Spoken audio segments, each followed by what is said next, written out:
এবারে আসছি বিস্তারিত সংবাদে। প্রধানমন্ত্রী নরেন্দ্র মোদী আজ তাঁর বাসভবনে প্রধানমন্ত্রী মুদ্রা যোজনার 10 বছর পূর্তি উপলক্ষে সুবিধাভোগীদের সঙ্গে মত বিনিময় করেন। প্রধানমন্ত্রী তাদের অভিনন্দন জানিয়ে বলেন, এই প্রকল্প স্বপ্নকে বাস্তবে রূপান্তরিত করে জীবনকে রূপান্তরিত করেছে। তিনি বলেন, এই উদ্যোগটি পূর্ব উপেক্ষিত ব্যক্তিদের ক্ষমতায়িত করেছে এবং ভারতের জনগণের জন্য কোনো কিছু অসম্ভব নয় বলে তিনি উল্লেখ করেন। তিনি উল্লেখ করেন যে এই প্রকল্পের লক্ষ্য দেশের যুব সমাজের ক্ষমতায়ন, তাদের আত্মনির্ভরশীল এবং আত্মবিশ্বাসী করে তোলা, কেবল চাকুরি প্রার্থী নয় বরং চাকুরি সৃষ্টিকারী হয়ে ওঠার ক্ষমতা প্রদান করা। প্রধানমন্ত্রী উল্লেখ করেন যে মুদ্রা ঋণের সুবিধাভোগীদের 70%-এরও বেশি মহিলা এবং প্রায় অর্ধেক তপশিলি জাতি, তপশিলি উপজাতি এবং অন্যান্য অনগ্রসর শ্রেণীর অন্তর্ভুক্ত। मुद्रा योजना में किसी सरकार के लिए भी ये आंख खोलने वाला विषय है। ये सबसे ज्यादा महिलाएं आगे आई हैं, सबसे ज्यादा लोन के लिए अप्लाई करने वाली महिलाएं, सबसे ज्यादा लोन प्राप्त करने वाली महिलाएं और सबसे जल्दी रिपेमेंट करने वाली भी महिलाएं हैं। यानी ये एक नया क्षेत्र और भारत विकसित भारत के लिए जो संभावना है ना, वो इस शक्ति में पड़ी हुई है, वो दिखाई दे रहा है। প্রধানমন্ত্রী বলেন, সরকার ঋণ ব্যবস্থাকে শক্তিশালী করে চলবে যাতে প্রতিটি উচ্চাকাঙ্ক্ষী উদ্যোক্তা প্রবৃদ্ধির সুযোগ পান। তিনি বলেন যে এই প্রকল্পটি কেবল আর্থিক অন্তর্ভুক্তি বৃদ্ধি করেনি, বরং তৃণমূল পর্যায়ে সামাজিক ও অর্থনৈতিক ক্ষমতায়নও করেছে। সুবিধাভোগীরা আজ প্রধানমন্ত্রীর সামনে তাদের অভিজ্ঞতা তুলে ধরেন। উল্লেখ্য, প্রধানমন্ত্রী মুদ্রা যোজনা অতি ক্ষুদ্র ক্ষুদ্র উদ্যোগগুলিকে 20 লক্ষ টাকা পর্যন্ত জামানতমুক্ত ঋণ প্রদান করে। গত 10 বছরে এই প্রকল্পের অধীনে 32 কোটি 60 লক্ষ টাকারও বেশি মূল্যের 52 কোটিরও বেশি ঋণ মঞ্জুর করা হয়েছে। উল্লেখ্য, মুদ্রা যোজনা আন্তর্জাতিক স্বীকৃতিও পেয়েছে। রাজ্যে প্রধানমন্ত্রী মুদ্রা যোজনায় গত 31 ডিসেম্বর পর্যন্ত সুবিধাভোগীর সংখ্যা 5,46,499। তাদের গ্যারান্টিমুক্ত ঋণ দেওয়া হয়েছে 3,304 কোটি টাকার। এর মধ্যে রাজ্যে পাঞ্জাব ন্যাশনাল ব্যাংকের সুবিধাভোগীর সংখ্যা 24,442। এক্ষেত্রে ঋণ দেওয়া হয়েছে 270 কোটি টাকা। আজ আকাশবাণীর প্রতিনিধিকে এই কথা জানিয়েছেন পাঞ্জাব ন্যাশনাল ব্যাংকের সার্কিট প্রধান তথা SLVCর রাজ্য কনভেনার ঋতুরাজ কৃষ্ণ। তিনি জানান, এই যোজনায় 3টি পর্যায়ে ছোট ছোট শিল্প করার জন্য ব্যাংক থেকে বিনা গ্যারান্টিতে ঋণ প্রদান করা হয়। এবারের বাজেটে প্রধানমন্ত্রী মুদ্রা যোজনায় ঋণের পরিমাণ 10 লক্ষ টাকা থেকে বাড়িয়ে 20 লক্ষ টাকা করা হয়েছে। ये मुद्रा लिमिट जो पहले 10 लाख तक की थी, जो उसमें 3 भाग थे, शिशु, किशोर और तरुण। जिसमें शिशु में हम 50,000 तक के लोन देते थे, किशोर में 50,000 से ऊपर और 5 लाख तक का लोन था, और तरुण में 5 लाख से ऊपर और 10 लाख तक के लोन थे। इसको अभी के बजट में अभी ये लिमिट को 10 लाख से बढ़ा करके हमारे प्रधानमंत्री जी ने इसको 20 लाख कर दिया है। সাংসদ বিপ্লব কুমার দেব ওয়াকফ সংশোধনী বিল 2025কে সমর্থন করে জানিয়েছেন, সংশোধিত আইন ওয়াকফের মূল কমিটিতে কোনো অমুসলিমকে রাখা হয়নি। ধার্মিক কোনো বিষয় নির্ণয় নেবেন মুসলিমরাই, কিন্তু বিষয়টিকে নিয়ে কেউ কেউ বিভ্রান্তি ছড়ানোর চেষ্টা করছে বলে তিনি অভিযোগ করেন। আজ সিপাহীজলা জেলার সোনামুড়া টাউন হলে বিজেপি সোনামুড়া মণ্ডল কমিটি আয়োজিত সক্রিয় কার্যকর্তা সম্মেলনে শ্রী দেব কথা বলেন। তিনি বিজেপি দলের সাংগঠনিক শক্তি সুসংহত করার জন্য কার্যকর্তাদের পরামর্শ দেন। উপস্থিত ছিলেন বিজেপি সোনামুড়া মণ্ডলের সভাপতি শুভ্রজিৎ দাস, জেলা সভাপতি উত্তম দাস, প্রদেশ বিজেপি সংখ্যালঘু মোর্চার সভাপতি প্রাক্তন মন্ত্রী বিল্লাল মিয়া প্রমুখ। মুখ্যমন্ত্রী অধ্যাপক ডক্টর মানিক সাহা আজ আগরতলায় মুখ্যমন্ত্রী সমাবেশ কর্মসূচিতে দীর্ঘক্ষণ রাজ্যের বিভিন্ন প্রান্ত থেকে আসা জনগণের নানা ধরনের সমস্যা, অভাব ও অভিযোগ শোনেন। কর্মসূচিতে রাজ্যে উপলব্ধ চিকিৎসা পরিষেবার সুযোগগুলি গ্রহণের জন্য তিনি আবেদন জানান। পাশাপাশি চিকিৎসার জন্য আসা সাহায্য প্রত্যাশীদের প্রয়োজনীয় সহায়তা প্রদানে সংশ্লিষ্ট আধিকারিকদেরও তিনি নির্দেশ দিয়েছেন। সাংসদ বিপ্লব কুমার দেব বলেছেন, একসঙ্গে নির্বাচন হলে একদিকে যেমন সময় বাঁচবে, তেমনি রাষ্ট্র আর্থিক দিক দিয়ে লাভবান হবে। ঘন ঘন নির্বাচন হলে নির্বাচনী আচরণবিধি সহ নানা কারণে 5 বছর মেয়াদের সরকার অন্তত 2 বছর মানুষের কল্যাণে কাজ করার জন্য কম সময় পায়। এতে রাষ্ট্রের উন্নয়নের কাজ ব্যাহত হয়। আজ বিজেপি সদর গ্রামীণ জেলার উদ্যোগে রানীরবাজার গীতাঞ্জলি টাউন হলে এক দেশ এক ভোট শীর্ষক এক কনভেনশনে তিনি কথা বলেন। অনুষ্ঠানে উপস্থিত ছিলেন পর্যটনমন্ত্রী সুশান্ত চৌধুরী, সদর গ্রামীণ জেলা সভাপতি গৌরাঙ্গ ভৌমিক, প্রাক্তন মন্ত্রী প্রকাশ দাস, মজলিশপুর মণ্ডল সভাপতি রঞ্জিত রায়চৌধুরী প্রমুখ। খবর প্রচারিত হচ্ছে আকাশবাণীর আগরতলা কেন্দ্র থেকে।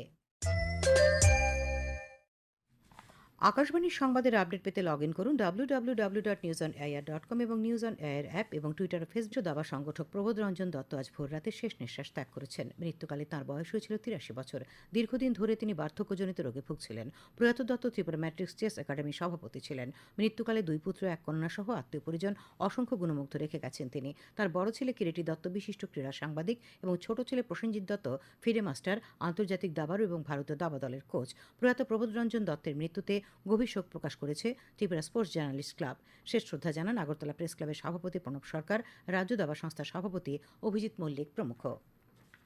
বর্তমান সময়ে রূপসজ্জার ক্ষেত্রে নারীদের মনোযোগ কাটছে বাঁশের তৈরি অলংকার। বিষয়টিকে অনুধাবন করে নারীর রূপসজ্জার বাঁশের তৈরি নানা অলংকার বিক্রি করে লাখপতি দিদি হওয়ার দোরগোড়ায় সিপাহীজলা জেলার চড়িলামের বিবেকানন্দ স্বসহায়ক দলের মহিলারা। এ নিয়ে এবার একটি প্রতিবেদন।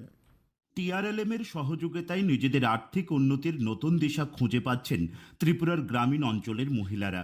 ব্যতিক্রম নয় সিপাহীজলা জেলার চরিলাম ব্লকের অধীন দক্ষিণ চরিলামের রূপালী সরকার, আরতি সাহা, জয়ন্তী পোদ্দার, ঝর্ণা সাহারাও। 2003 সালে সরকারি ঋণ নিয়ে এই উদ্যমী নারীরা খোলে বসেছিলেন বিবেকানন্দ স্বসহায়ক দল। আর এরপর থেকে সেভাবে আর পেছন ফিরে তাকাতে হচ্ছে না তাদের। আমি চইলাম আরডি ব্লকের আন্ডারে সিআরপিইপি বা নন ফার্মের কাজ দেখাশোনা করি। তো আমাদের দক্ষিণ চইলাম ভিলেজে অনেকগুলি গ্রুপ আছে, তার মধ্যে বিবেকানন্দ গ্রুপটা আমরা 2024 সালে জুলাই মাসে তাদের অর্কনিরের সহায়তায় শান্তিনিকেতন বোলপুর থেকে ট্রেনার এসে আমাদের বাঁশ বেতের উপর জুয়েলারি ট্রেনিং করিয়েছে।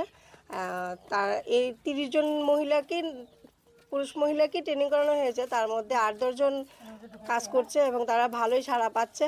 রূপসজ্জায় মহিলাদের রুচিবোধের পরিবর্তন ও যোগের সাথে তাল মিলিয়ে তারা এখন মনোনিবেশ করেছেন বাঁশের তৈরি বিভিন্ন অলংকার নির্মাণের কাজে। বর্তমান সময়ে তার চাহিদা অনেকটাই বেশি হওয়ায় লাভের মুখও দেখছেন ভালোই। অনেকেই হাঁটছেন লাখপতি দিদি হওয়ার পথে। আমার নাম রূপালী সরকার, আমি বিবেকানন্দ এসএসজি দলের একজন সদস্য।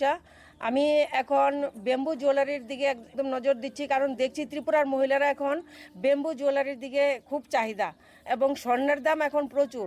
আমি যে গয়নাটা এখন নিচ্ছি, এখন দেখছি যে বাঁশের জিনিস তো ত্রিপুরাতে অনেক জিনিস আছে, তাই বাঁশ দিয়ে যদি একটা জিনিস গয়না বানানো হয় তো কীরকম চাহিদা হবে বোঝা যায় না।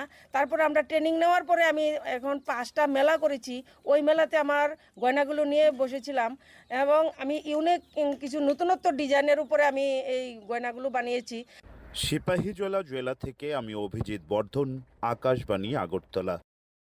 বিজেপি 46তম প্রতিষ্ঠাবর্ষ উদযাপন উপলক্ষে সপ্তাহব্যাপী গ্রাম চলো অভিযানের অঙ্গ হিসেবে বরজলা মণ্ডলের উদ্যোগে আজ লঙ্কামোড়া সুরেন্দ্র দেবনাথ স্মৃতি কমিউনিটি হলে এক সাংগঠনিক বৈঠকের আয়োজন করা হয়। উপস্থিত ছিলেন প্রদেশ বিজেপি সভাপতি রাজীব ভট্টাচার্য, প্রদেশ সহ সভাপতি তাপস ভট্টাচার্য, এলাকার প্রাক্তন বিধায়ক দিলীপ দাস প্রমুখ। প্রাকৃতিক চাষাবাদ নিয়ে এক প্রশিক্ষণ কর্মসূচি আজ ঊনকোটি জেলার কুমারঘাট কৃষি তত্ত্বাবধায়ক কার্যালয়ে অনুষ্ঠিত হয়।